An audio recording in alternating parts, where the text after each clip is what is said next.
Salam sejahtera bagi kita semua.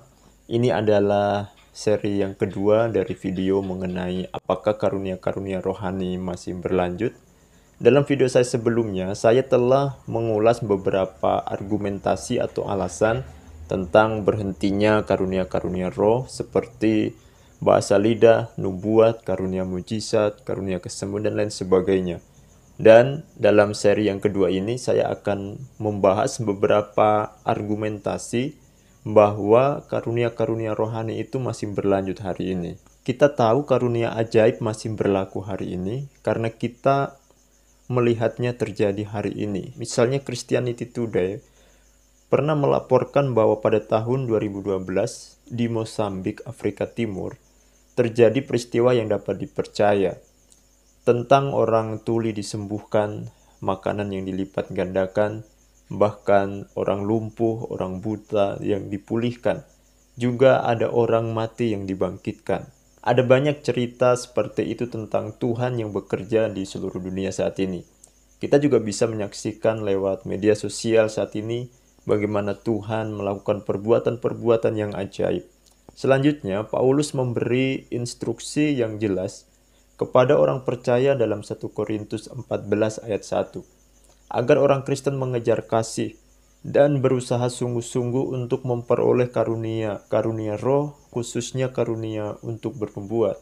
Lebih lanjut lagi dalam ayat yang ke-39, Paulus meminta semua orang percaya agar sungguh-sungguh berusaha untuk memperoleh karunia nubuat dan jangan melarang orang yang berkata-kata dalam bahasa roh. Kepada jemaat di Roma, Paulus meyakinkan mereka bahwa mereka semua memiliki karunia-karunia yang berlainan.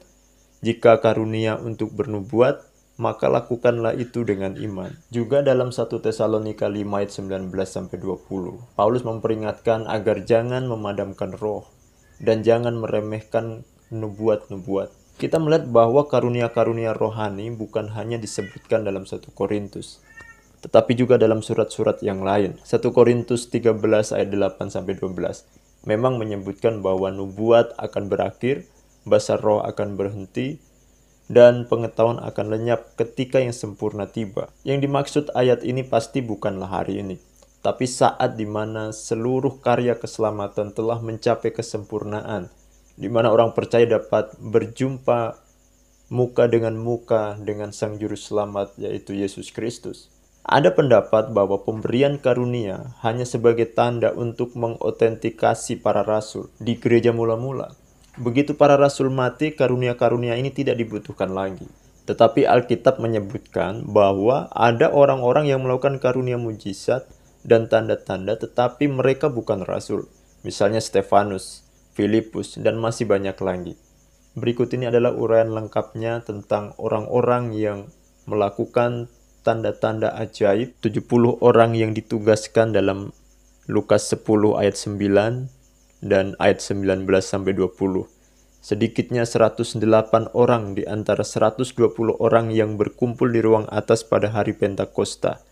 Stefanus yang dicatat dalam Kisah Rasul pasal 6 sampai pasal yang ke-7.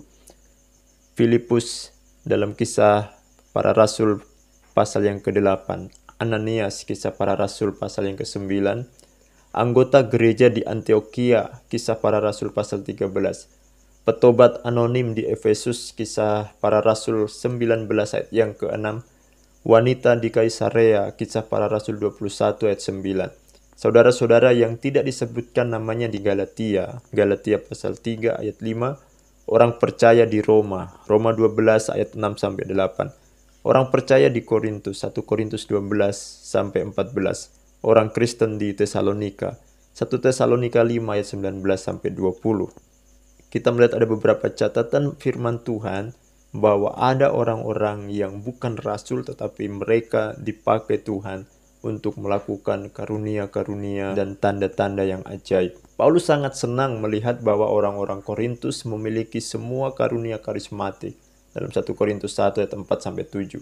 Jadi Paulus berpikir bahwa karunia-karunia itu masih berlanjut sampai Yesus Kristus dinyatakan dengan sempurna, yaitu pada hari kedatangannya yang kedua. Selain itu, ada tulisan bapak-bapak gereja yang menyaksikan bahwa karunia-karunia karismatik masih berlanjut, jauh setelah para rasul.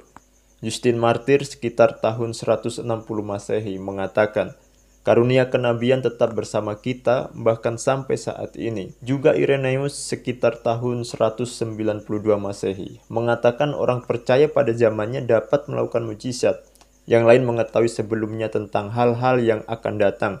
Mereka melihat penglihatan dan mengucapkan pernyataan kenabian.